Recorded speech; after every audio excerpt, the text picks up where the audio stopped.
Hai teman-teman, ketemu lagi dengan saya Giovanni Anggasta.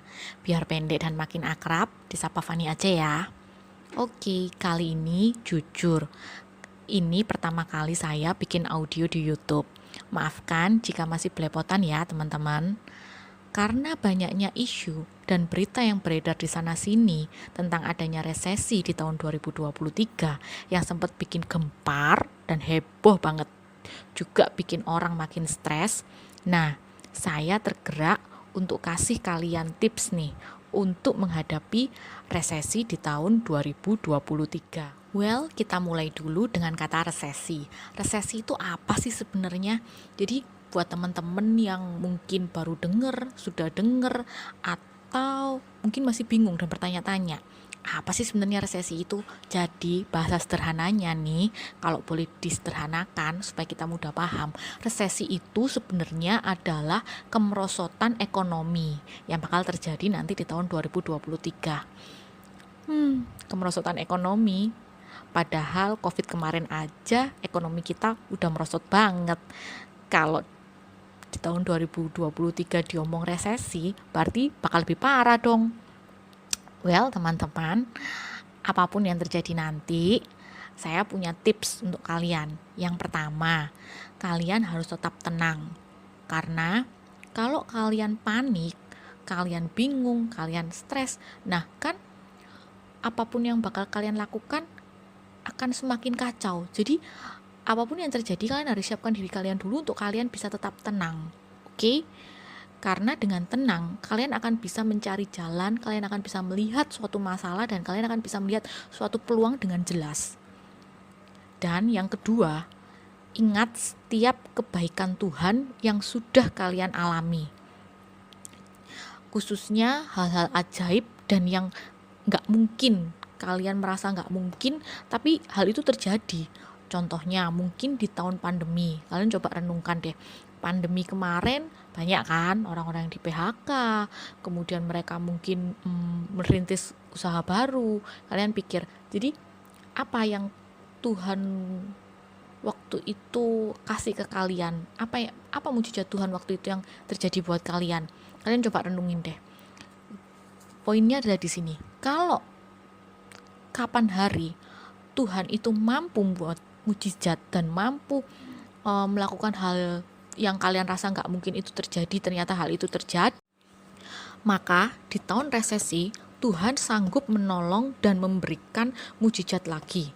Asal kalian juga harus tetap hidup yang benar ya, sesuai dengan firman Tuhan. Jangan di tahun resesi nanti kalian malah kerja nipu sana sini, terus mau Tuhan bantu kalian, ya itu nggak mungkin ya. Well, ingat, Tuhan sanggup untuk menolongmu di tahun resesi.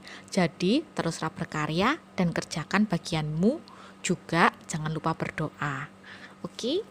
Nah, tips yang ketiga adalah jalinlah persahabatan yang sehat. Persahabatan yang sehat itu persahabatan yang kayak apa? Nah, kalau bahasa sederhananya atau bahasa kerennya nih, yang sekarang lagi tren itu persahabatan yang sehat itu persahabatan yang gak toksik. Oke? Pasti kalian udah ngerti persahabatan yang gak toksik itu kayak gimana. Jadi gini, di tahun resesi itu kan pasti bakal banyak banget nih tekanan gitu. Nah, untuk kita bisa menghadapi tekanan itu, kita itu harus bisa menjalin hubungan dengan orang lain.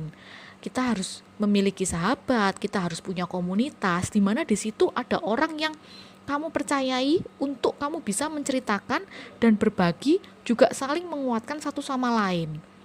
Jadi di komunitas itu adalah tempat kita untuk bisa belajar dan bertumbuh bersama.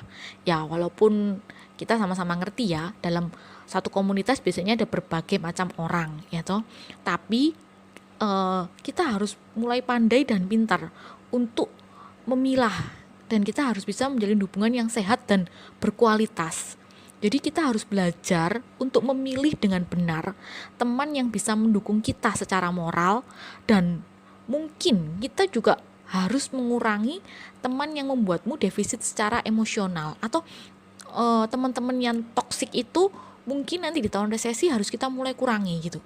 Kita harus mulai jaga jarak dulu dengan teman-teman yang toksik ya, supaya kita ini juga bisa bisa mendapat dukungan secara moral untuk menghadapi nanti tahun resesi. gitu. Nah, tips yang keempat adalah berbagilah. Berbagi. Jadi gini, di tahun nanti 2023 mungkin akan banyak orang yang berusaha untuk ngirit setengah mati. Nah, ngirit di sini pasti banyak pro dan kontra ya. Ngirit itu salah atau benar? Nah, jadi gini, saya nggak membahas ngirit itu salah atau benar karena strategi setiap orang berbeda. Namun, hukum alam ini berbeda.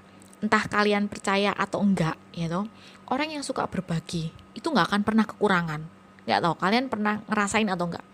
Ada kalian pernah lihat orang kaya berbagi dan kayaknya nggak habis-habis tuh gitu. Ada juga orang yang ngirit setengah mati tapi hidupnya segitu-gitu aja itu. Nah, jadi ini adalah pro dan kontra ya teman-teman berbagi. Cuman yang saya tahu dan saya yakin itu, orang yang suka berbagi dia nggak akan pernah kekurangan. Karena tidak ada orang yang jatuh miskin karena dia suka berbagi. Oke?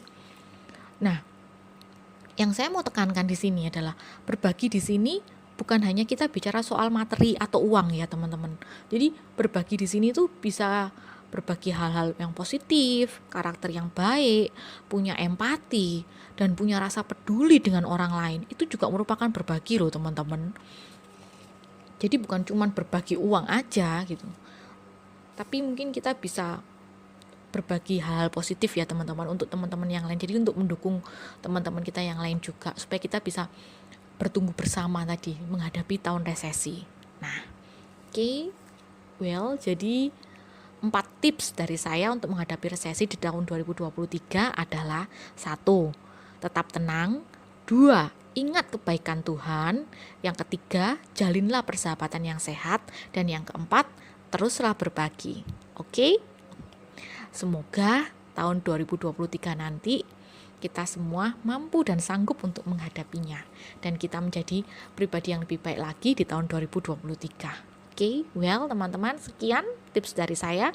Oh ya, mungkin kalau teman-teman mau kita bahas atau sharing lagi tentang apa di audio selanjutnya, kalian boleh nanti tulis di kolom komentar ya. Nanti pasti kita baca. Thank you teman-teman. Bye-bye.